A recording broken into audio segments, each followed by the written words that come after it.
Hi. Before we begin, I want to recommend a new history podcast that's just arrived on the scene.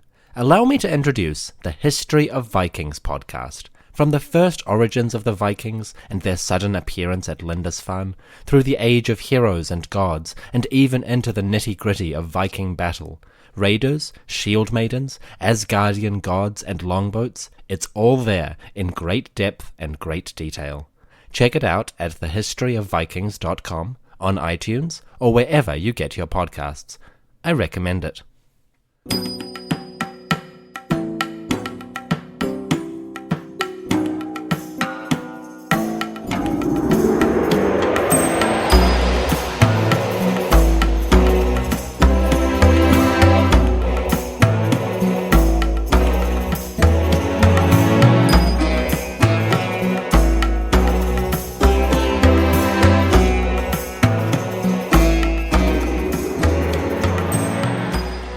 Hello everyone, and welcome back to the History of Egypt podcast.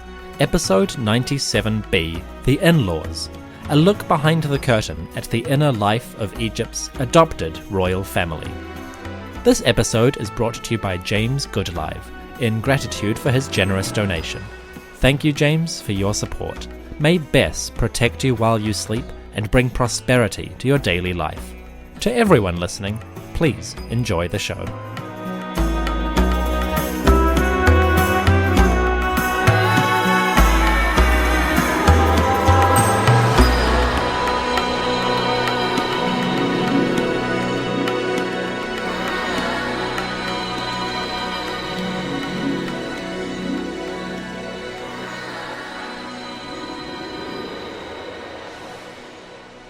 Last time, we left off with two great events in the story of the 18th dynasty. In 1390 BCE, a foreign princess arrived at the court to marry the Pharaoh of Egypt. Just a few months later, the Pharaoh himself inaugurated a new ceremonial lake built in honor of his magnificent queen, the Lady Tiy. It was a grand gesture from a king to his bride, a celebration of their union, now almost 10 years old. We haven't really learned that much about Tiy so far. Since their wedding in regnal year 2, the royal couple have enjoyed a relatively successful run. They've had children, led a stable government, and gained the approval of the gods. They were, according to the Ana Karenina principle, a happy family, and happy families are all alike. That's the public image anyway. Behind the scenes, there were probably plenty of cracks, but we don't see them. What we do see is a complex web of relationships, shaped and dictated by the actors' desires, goals, and by the formalities of their situation. Today, we're going to explore a couple of those complexities. The best way to do this, I think, is to look at Queen Tiy's family. Tiy came from modest origins. She wasn't royalty, and her family were nothing special.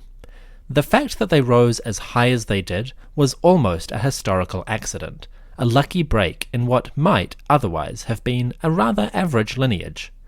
That good fortune was due to her parents, a famous couple named Iouiya and Tjuyu. It is Iouiya and Touiyou that help us flesh out the background of Queen Tiy. Thanks to the records of their lives, we can glimpse the heritage and lifestyle of the royal family, and even some of the more anonymous members of this group. So today, we get to dive into a prestigious but obscure environment, the life of the royal in-laws, who lived and influenced behind the scenes. Our story begins with a tomb.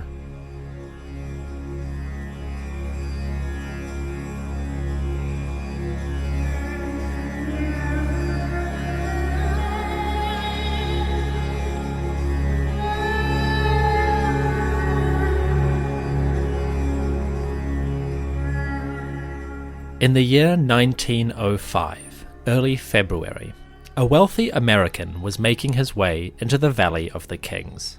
Sweating in the heat and wearing a full suit with vest and jacket and a thick moustache, the man was an incongruous sight among the desert cliffs. Were he not so clearly on a mission, you might think he was a tourist lost from his guide. But as he hurried into the valley, this man carried the unmistakable eagerness of impending discovery. His name was Theodore Davis, and he was having a very good month. Davis was a wealthy businessman who had turned a passion for discovery into a hobby of archaeology. Davis took great pleasure in funding excavations and sponsoring teams to work in different areas. His main hunting ground was the Valley of the Kings, where under his patronage archaeologists had discovered tombs of great rulers like Thutmose IV and Hatshepsut. Now a new find was coming to light, and Davis, 67 years old, was hurrying into the valley to see what it was. Apparently, there was good news. In the Valley of the Kings there are many, many tombs. Tombs of pharaohs and queens, but also smaller tombs built for esteemed courtiers. For every pharaoh there might be a prized official or family member who received the honor of a burial near that of their monarch.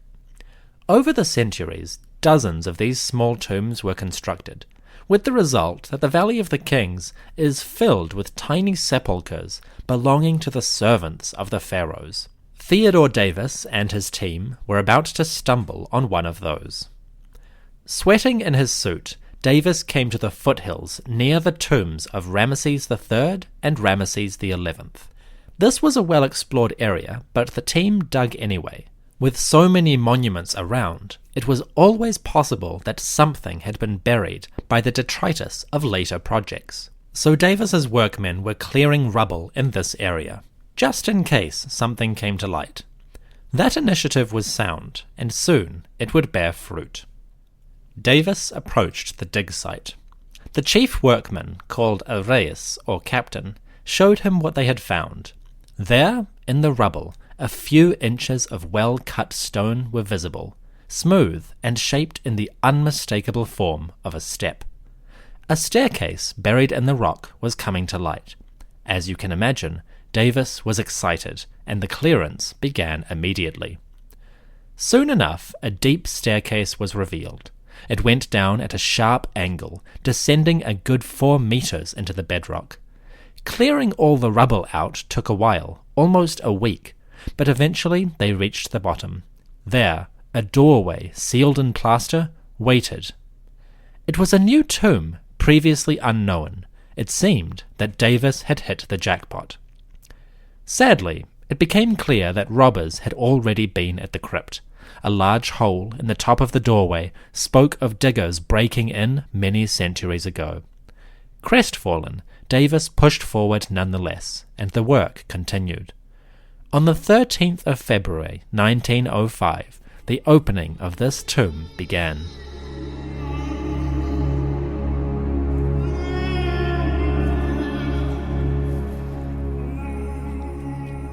Mr. Davis gathered 2 friends, Gaston Maspero and the Chief Inspector of Antiquities, Arthur Weigall, and they prepared to approach the door. The entrance to the tomb was dismantled, each basket of rubble carefully sifted, and every stone checked for hieroglyphs. The first priority was to find a name. Who was buried here? Nobody knew.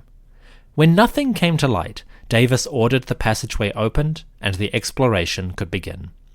3 men, Davis, Weigall, and Maspero, entered the unknown tomb. The explorers took candles in hand and proceeded into the gloom of a long corridor. The tomb passageway was 1.75 meters wide and 2 meters tall, and it descended quite sharply at a steep angle. The men took care not to fall.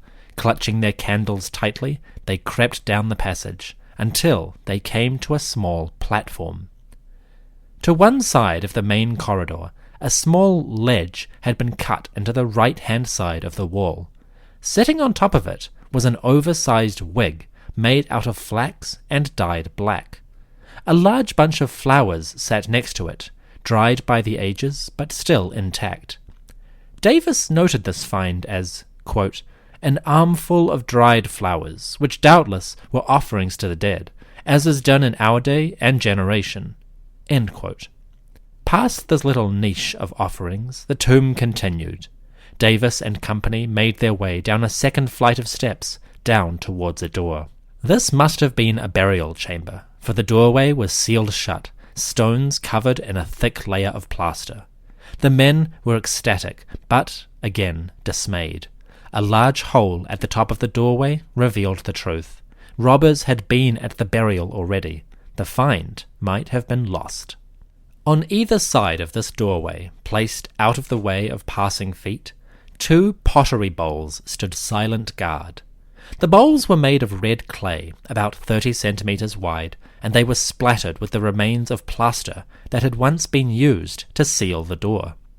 Peering in, holding his candle over the bowl, Davis could see something wonderful. The fingerprints of the original sealer were still visible in the plaster. The bowls left testament of his work, where he had scraped his fingers into the wet clay while doing his job. A pair of wooden sticks rested on the bowls, which the ancient labourer had presumably used to clean his hands. These bowls were a wonderful testament to the care of ages past. The 3 men had to dismantle part of the doorway in order to access the chamber behind. Starting at the robber's hole, they removed bricks carefully, after copying down the seals and markings which imprinted the plaster. Eventually the hole was large enough. Mr. Davis and Monsieur Maspero held their candles through and peeked inside the chamber. The glittering shine of gold reflected back at them. In the darkness, many things were invisible. Just the glimmers of metal shone brightly in the candle light. It seemed that the tomb was intact. As you can imagine, the men were now beyond excited. It was hard to see what goods exactly were in the chamber. The gloom was too deep, and the candles gave only paltry light to catch those glimpses of gold. There was only one thing for it. Without wasting another moment, the explorers began to clamber up over the bricks and through the robber's hole. Davis, the patron, and Maspero, the expert, went in first.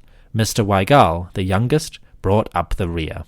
Soon the 3 men stood in the newly discovered tomb. The chamber was dark and extremely hot. Sweating from their labours, and probably dressed in heavy suits, the men looked around.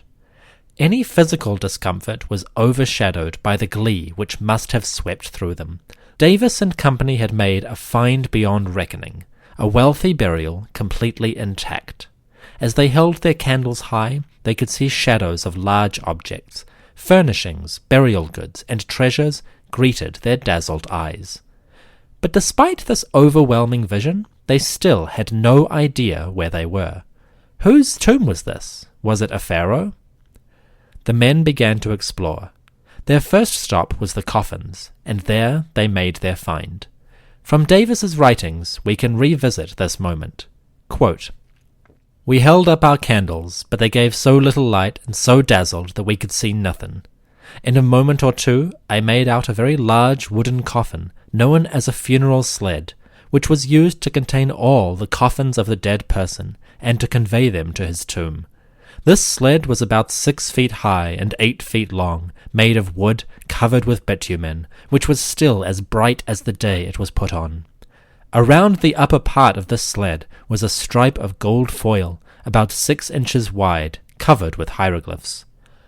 On calling Monsieur Maspero's attention to it, he immediately handed me his candle, which, together with my own, I held close to the inscriptions so that he could read them. In an instant, he said, 'Iouiya.'" End quote. Iouiya and Tjuyu, 2 names which are famous among the annals of the Egyptian royal house. A couple of nobodies, Iouiya and Touiyou rose to the very heights of society and became part of the royal lineage. Davis, Maspero, and Weigall were standing in the tomb of the father and mother-in-law of King Amenhotep III. Iouiya, the father, and Touiyou, the mother, were enigmatic names. They were known from scarabs which recorded their existence, but until 1905, very little was known of their lives. Now, that had changed. Thanks to the discovery of this tomb, the famous couple were suddenly fleshed out, quite literally. Iouiya and Touiyou came from provincial homes and rose to prominence when their daughter Tiy married Amenhotep III. This young daughter would be a powerful queen, and Iouiya and Tjuyu found themselves moving from the periphery to the heart of elite society. As we will see, they benefited handsomely from that, and it would not be exaggerating to say that their lives changed forever.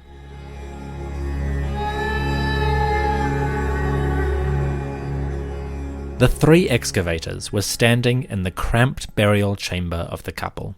It was a simple rectangular hall about 10 meters long. A tiny space considering that the sarcophagi took up almost half of that just by themselves.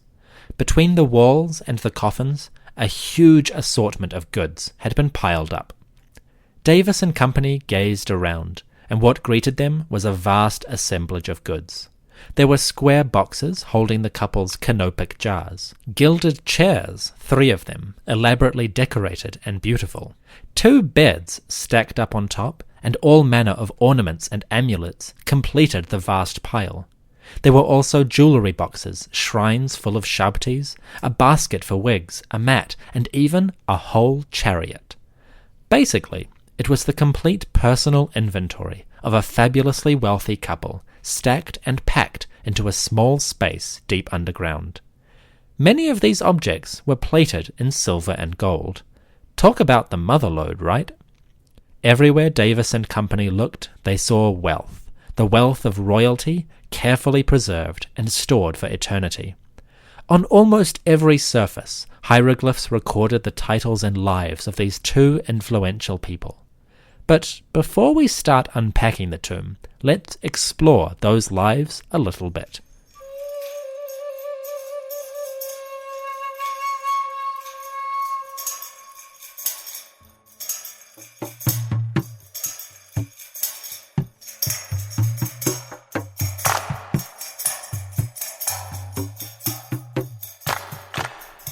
Iouiya and Tjuyu came from modest provincial beginnings, although their actual heritage might be quite different. We're not certain, but there is a good chance that Iouiya, the man, was descended from people of Levantine or Syrian stock.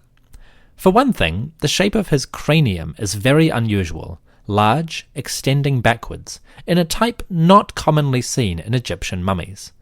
Incidentally, this head shape is a feature that would crop up a lot in the reign of Iouiya's grandson. Spoilers. On top of this unusual head, Iouiya's name also seemed to be quite strange, actually almost unique in the record.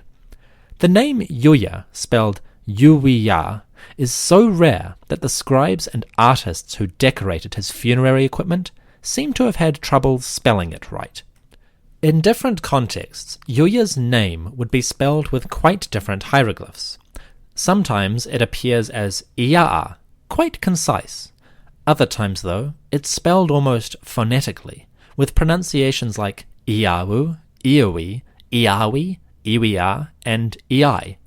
Even just Iyu. Iouiya's name is a mess, almost as if the scribes were sounding out the word as they wrote it. These inconsistencies and variations had older Egyptologists wondering, was Iouiya even Egyptian at all? The jury is still out on this particular question, but there is a good chance that Iouiya was of, or was descended from, Near Eastern heritage. If this is true, and it's really just educated speculation, it would make him one of the few known Easterners, quote-unquote, to visibly attain high rank in the kingdom. In fact, this has led some writers to speculate that Iouiya was the historical inspiration for the patriarch Joseph, who was sold into slavery in Egypt, began interpreting dreams, and rose to the highest administrative office, the position of vizier. Well, nothing about Iouiya correlates with that story, but the possibility that Iouiya is from outside the Nile Valley, at least a couple of generations back, has naturally inspired some theories. We know that Syrians, Canaanites, and people of that sort were living in Egypt at this time. They came as migrants and also as captives in war, and there was a substantial population of Near Eastern peoples living in Egypt. But their foreignness was no barrier to ascent, and if the theories about Iouiya are correct, he would be a wonderful example of the possibilities that a non-typical Egyptian might have in the land of the Nile. Tjuyu, meanwhile, has her own interesting background. Her name is Egyptian enough, as is her head shape, but she was probably from the far south, close to Nubia. In fact, it's quite possible that Tjuyu had Nubian ancestry, or was Nubian herself. Although she clearly lived an Egyptian-style life, we should imagine her as a dark-skinned woman of southern stock. Gaston Maspero, one of the men who first entered her tomb, noted that she had a strong resemblance to the Berber peoples, and an early 20th century anatomist noted that she was typical of the woman of southern Egypt in that day. So Tjuyu was most likely a southerner, with Nubian ancestry or parents. We don't know for certain if Chuyu's ancestry is Nubian, but she's definitely from the south, so it's more than likely that she has some of that Nubian or Sudanese blood in her. If that's the case, we should remember that that blood passed on to her daughter, the great Queen Tiy, wife of Amenhotep. Enough about their ancestry though, let's move on to the couple's actual lives. Iouiya, the father-in-law of the king, held a unique position in the social hierarchy. He was known as the It Netcher, or God's father, a title which sometimes correlates with our modern father-in-law. This title is a murky one because it's usually given to priests, but it can also relate to a man whose daughter married a king, or who was the father to a king, but not a king himself. In more turbulent times, like the First and Second Intermediate periods, kings might rise to power without a hereditary claim. The title God's Father seems to capture that sense of a dad who is not a king. This is probably the title that Iouiya was most proud of. Certainly, it's the one he puts closest to his actual name on the coffins and artifacts in his tomb. Iouiya is always listed as God's father Iouiya, aka Iouiya, father-in-law of the king. As you can imagine, this was a rare and prestigious title to have. Touiyou, meanwhile, was called the Mut Nesut Nichemet Nusut Weret, the royal mother of the great wife of the king. This is her version of mother-in-law, slightly different but no less prestigious. As mother of Queen Tiy, Touiyou was the life-giver for one who would bear the next pharaoh. Touiyou would be grandmother to pharaohs, and as a result she was a mother above all others, an honoured lady great of fertility. Going along with that, Touiyou held the rather lovely title Chesit Nihut Her, aka one favoured by Hathor. Having given birth to a queen, and thus being grandmother to a future pharaoh, Touiyou had proved herself in the eyes of the mother goddess Hathor herself. She was esteemed, venerated, and her legacy would endure in the bloodline of the royal house. The couple had other titles too. The best one is the title Chesi Netcher Nefer, or one favoured by the younger god. Both Iouiya and Touiyou used this title, and it seems to reflect their close connection with the pharaoh Amenhotep. The phrase Netcher Nefer, meaning good or younger god, is another name for the ruling king, and Chesi simply means praised or favoured. So Chesi Netcher Nefer might also be translated as one praised by the pharaoh. A nice title that could mean either that Iouiya and Touiyou were close with their son-in-law, or that they were given honorifics and left in a comfortable retirement in high status. So that's the couple themselves, possibly of foreign descent, but eventually attaining high status and rank within society. Their origins may be murky, but their lives at court are not, and the couple themselves survive in their mummified remains. These two are well worth a look. In Chapter 2, we will explore the crypt more and meet the mummies of this most venerated couple. See you in a moment.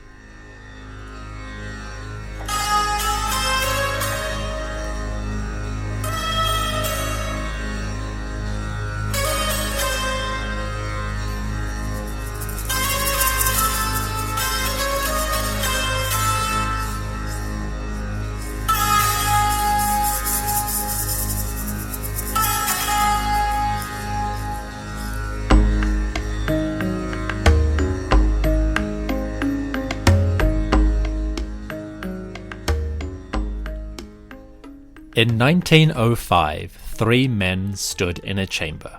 Theodore M. Davis, Gaston Maspero, and Arthur Weigall had entered the tomb of Iouiya and Tjuyu, the father and mother-in-law of Amenhotep III. The three men stood amidst glittering gold and silver, ornate furnishings, and vast sarcophagi. They were more than a little overwhelmed. Apart from a few small thefts, nothing major, the burial was undisturbed. The vast assemblage of goods was relatively intact, and here the men would find relics of the couple and of their relatives. Grave goods in the burial of Iouiya and Tjuyu revealed things about some of their relatives, like their granddaughter, Tutankhamun. I'll explore those objects in later episodes. For now, I want to focus on the two mummies. The sarcophagi of the royals had been opened by robbers who came in not long after the original burial. The thieves had thrown the lids of the coffins off in pursuit of amulets and decorations, small portable items that they could steal and sell. Thankfully, the thieves had only managed to get a few things before leaving.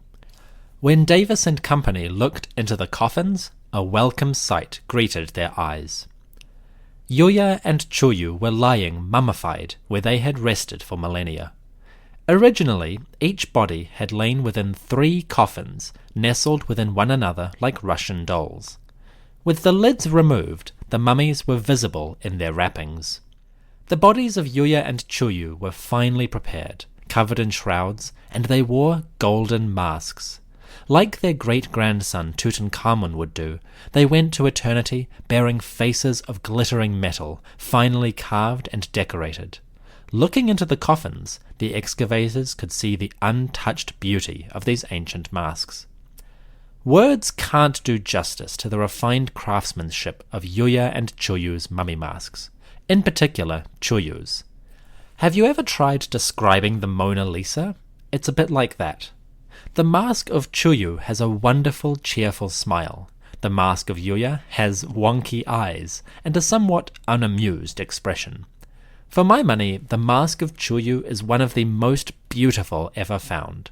But if you want to see them, you will find images of the whole tomb collection on the website, EgyptianHistoryPodcast.com.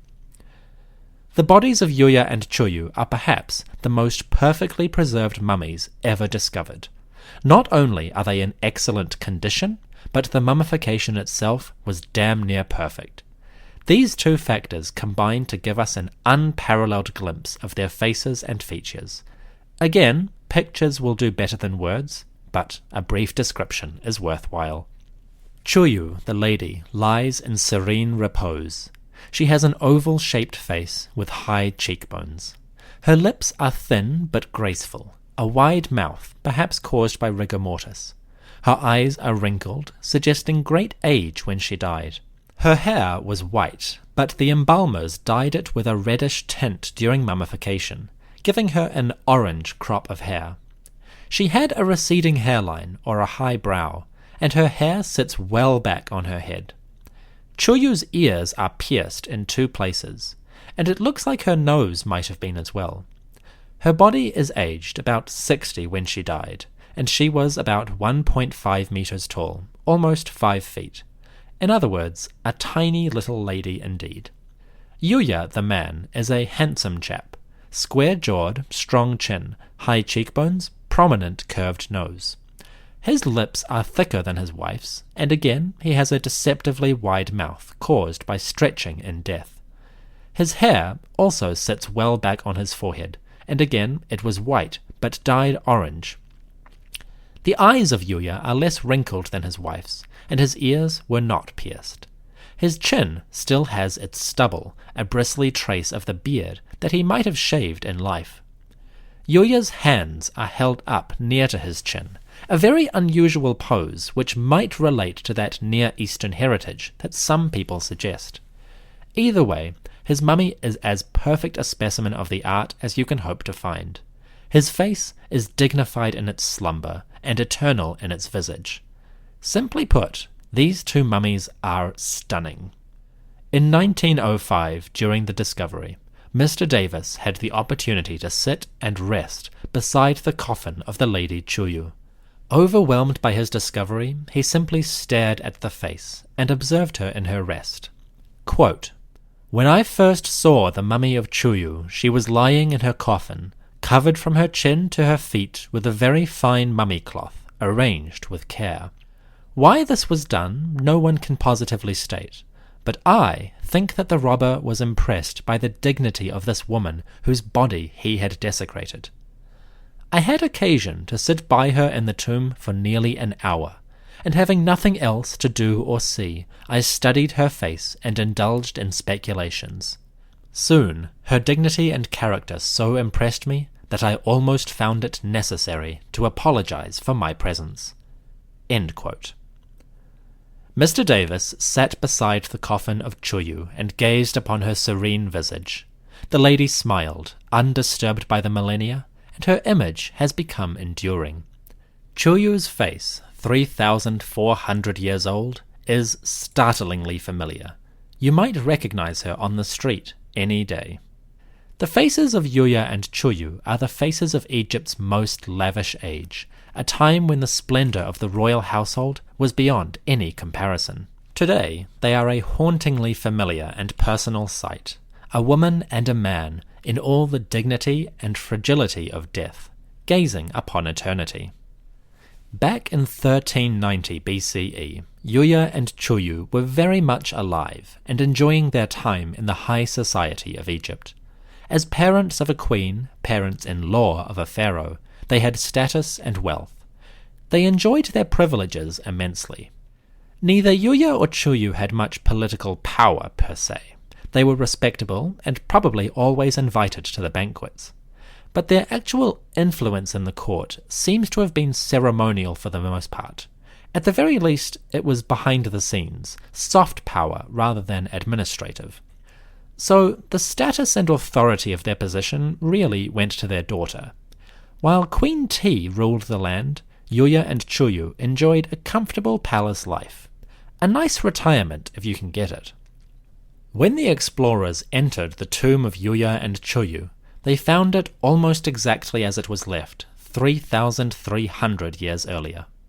Later, one of the men who first entered the tomb, Mr. Arthur Weigall, described it as follows, quote, "Imagine entering a townhouse which had been closed for the summer.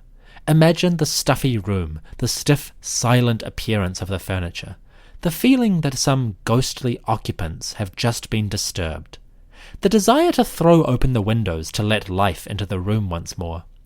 That was perhaps the first sensation as we stood, really dumbfounded, and stared at the relics of over 3,000 years ago, all of which were as new as when they graced the palace of Prince Iouiya." End quote. The relics of Iouiya and Touiyou provide a fascinating collection of an elite royal household. Among the many, many goods, there are some which stand out. There is a large box made of woven papyrus, which was used for holding wigs. There are also 4 large boxes made of wood, decorated in gold and faience. They bear the names of Iouiya, of Queen Tiy, and of Amenhotep III. These probably carried treasures or amulets or the various objects which they used in day-to-day life, clothing and all that sort of stuff. An entire bed was also preserved, with its wooden frame and woven base. Also, sandals made of papyrus and leather. There were a number of amulets and decorative objects. Even a whip, apparently part of Iouiya's tools as a royal official. Finally, a great collection of alabaster vases in exquisite craftsmanship, commissioned by the Pharaoh and Queen Tiy in esteem for this royal couple. The burial assemblage seems to be a cross-section of Iouiya and Touyou's daily lives, and the things that they would need in the underworld. Along with all the gold and the glittering silver and metal, there were many things of just practical usage. Beds, chairs, and a chariot. The sort of things that the couple might have used in life. The effect, it seems, was that the tomb almost appeared like an apartment that had been closed up and left behind. Quote, "It looked just as a drawing room would look in a London house, but with this terrifying difference, that everything was in the fashion of 34 centuries ago. Maspero, Davis, and I stood there gaping, and almost trembling. In all directions stood objects gleaming with gold, undulled by a speck of dust, and one looked from one article to another with the feeling that the entire human conception of time was wrong. These were the things of yesterday, of a year or so ago. End quote. So Iouiya and Touiyou went to the afterlife with all kinds of goods, a smorgasbord of their earthly wealth, and a symbol of their prestige. All of that privilege in life came with plenty of side perks. Iouiya and Touiyou lived in comfort, and their daughter enjoyed the unrivaled power of a queen of Egypt. But there was someone else in that family, someone now forgotten. You see, Iouiya and Touiyou had a son, and he also benefited from the new family ties. We're going to meet that son in Chapter 3.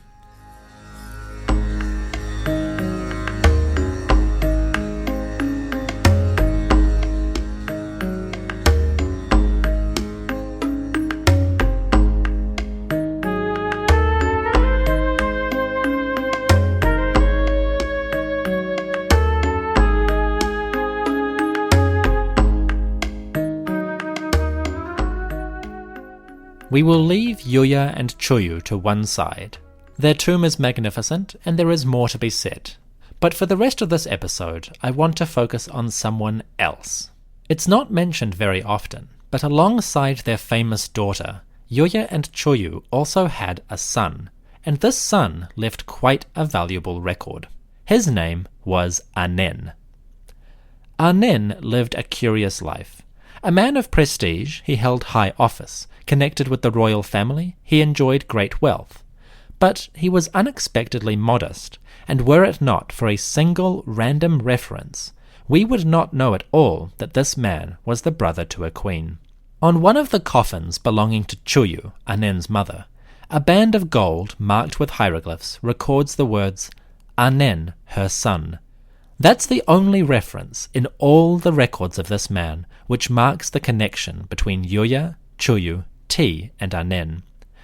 It seems that this man, brother of a queen, lived his life in a sort of open anonymity. Presumably, everyone knew who Anen was. Hard to keep that kind of thing a secret, right? But for some reason, Anen made no mention of his lineage or his connection with the royal house. Perhaps political modesty kept him silent, or perhaps there was a quiet taboo, a formal silence that went along with his status. Either way, Anen lived his life in a modest fashion. If not for that accident of preservation on Touiyou's coffin, we might easily have lost his record forever. So it's quite lucky that we know anything about him at all. Anen is recorded in two main places. Firstly, his tomb in the hills west of Thebes. It's badly damaged, but now it's being restored, and research is ongoing. What remains of this tomb shows that it was once decorated in top-notch paintings with scenes of wildlife, foreign prisoners, and the king and queen seated in splendor. Anen appears in the tomb, discreetly separated from his fabulous sister, and he appears as a simple nobleman, wearing the finery of a wealthy man, but with no distinguishing characteristics. If you saw him in a crowd, you might never notice him. In fact, in contemporary appearances, Anen often appears in the crowd, just one man among many, with nothing but his name to identify him. When Anen appears, it's quite exciting, like a cameo by a favorite actor. Glancing through the procession, and suddenly, hey, it's that guy! Anen pops up in the crowd and carries on his way. Secondly, the most valuable relic of Anen is a statue. It's now housed in Turin, Italy, and it depicts him as a priest. The statue is about 1.4 meters tall, slightly under life-sized, but its form and decoration are most impressive. Anen strides forward, his hands are at his side. His hair is long, and his face somber, serious. Around his waist, an elaborate kilt marks him out as a prestigious man.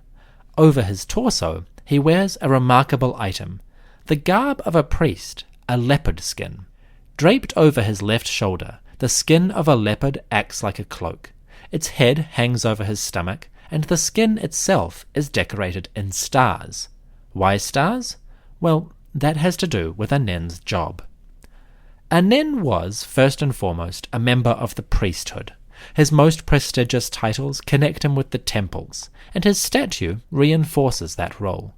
Not only is he in the costume of a priest, but the back of this statue is covered with the titles and functions which he filled in life. Two of those titles really stand out. Anen's greatest title was Chief of Sightings in the Royal House. This might best be translated as Chief Astronomer. It was Anen's job to observe the stars, the same stars which decorate his cloak. From the roofs of temples, Anen would watch the rising and movement of the celestial bodies. He would consult the textbooks and record these movements, affirming that the heavens were functioning as they should. From there, he could make decisions on when festivals would be held, in particular, the festivals associated with the lunar calendar, which tends to drift through the year on account of a shorter cycle. So Anen was heavily involved in the rhythm of celebrations and festivals which went on throughout the year. As you can imagine, this was a very important function. It's hardly surprising that the pharaoh's brother-in-law was the one who got it. Anen's job as astronomer probably had something to do with his choice of tomb. The monument of Anen is located high up in the hills west of Thebes, above the dust and haze of the busy plains. There, in clear night skies, Anen or his soul could watch the stars and observe the passage of time. It's a poetic spot on which the night sky would shine brightly. A good place to rest, all things considered. Outside of astronomy, Anen also worked in the priesthood of Amun. He held the prestigious rank of Chem Necher Senu Imen, aka the second prophet or priest of Amun. This meant that he participated in the sacred rites and perhaps oversaw some building projects in the major temples. Among the many and varied functions of a prophet of Amun, Anen would have had a particular part to play in the sacred offerings. From a later text, we hear of the second prophet making the following prayers. Quote, "The second prophet holding the incense burner says, 'Hail to you, censer of the gods, who is of Thoth's followers. Both of my arms are upon you like those of Horus. Both my hands are upon you like those of Thoth. My fingers are upon you like those of Anubis, the chief of the divine pavilion. Me, I am the living slave of Ra. Me, I am the priest, the pure, for I have purified myself. My purifications are the purifications of the gods.'" End quote. The second prophet made offerings of incense before the gods, and approached the statue with solemnity and respect. Around him, the other prophets would echo what he said, before making their own offerings to the divine image. Although that text is of a later date, Anen might have performed rites such as these. So the role of second prophet put Anen at the core of the priesthood, representing both his god and his king. Finally, Anen also worked outside the clergy. He held titles like mayor and hereditary nobleman, which he probably inherited from his father. He also had the important title seal-bearer of the king. Now most of these may be honorifics, with no real function or power. Like his parents, Anen was given ceremonial roles at the court, without necessarily having an administrative part to play. Perhaps the most valued but meaningless title was One Great of Love in the King's House, who may approach his lord, the sole companion, Anen. It seems that Anen, although an anonymous brother-in-law, was still given the prestige accorded to a member of the extended royal family. He worked in high-status jobs and enjoyed privileged access to the palace and the pharaoh. Anen seems to have mostly worked in Thebes, probably at the mortuary temple of Amenhotep.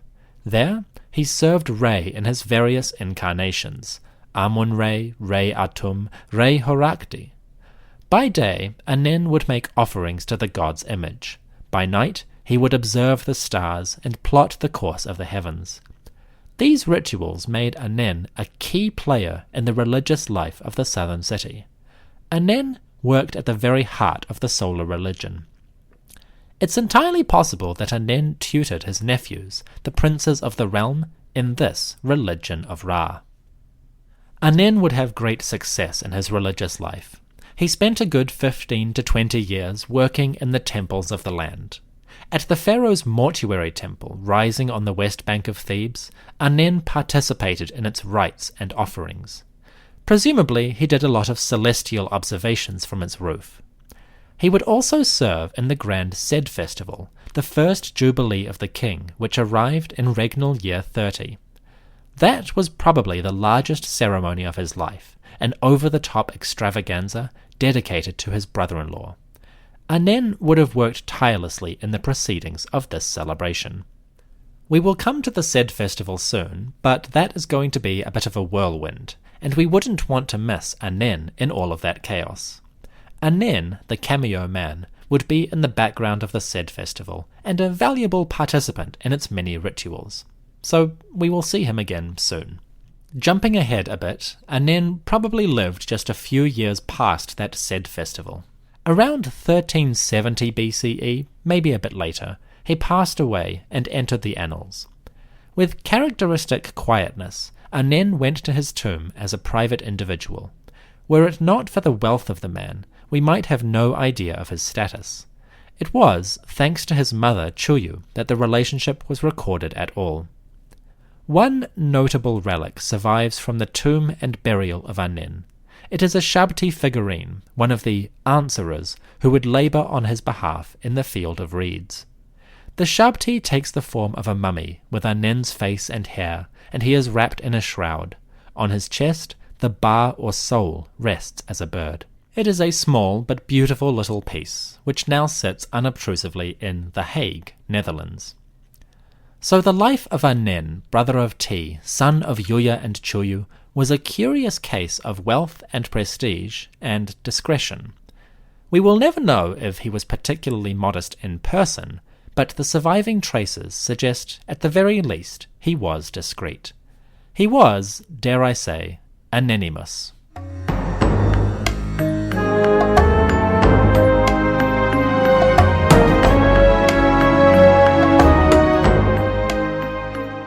That's all we have time for today. Not to worry, the story of Anen, Iouiya and Touiyou will continue in the next episode, when we catch up with the younger generation of royalty. You see, the in-laws were naturally connected and involved with the upbringing of the royal children. In the cities of Memphis and Thebes, Anen, Iouiya and Touiyou would engage with the crown prince Thutmose and his sister Sit Amun. We will meet them on the next episode. See you soon. Oh, one more thing. To better accommodate the advertisements which my host website requires, I am trialling something new.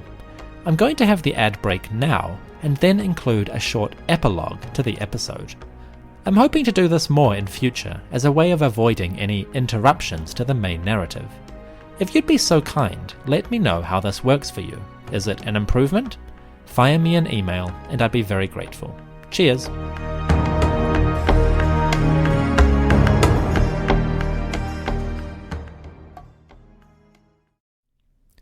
In 1905, while investigating the tomb of Iouiya and Touiyou, Theodore Davis, Gaston Maspero, and Arthur Weigall were making their way through darkness. They had only candles to light their search, and in one amusing instance, this nearly caused a catastrophe.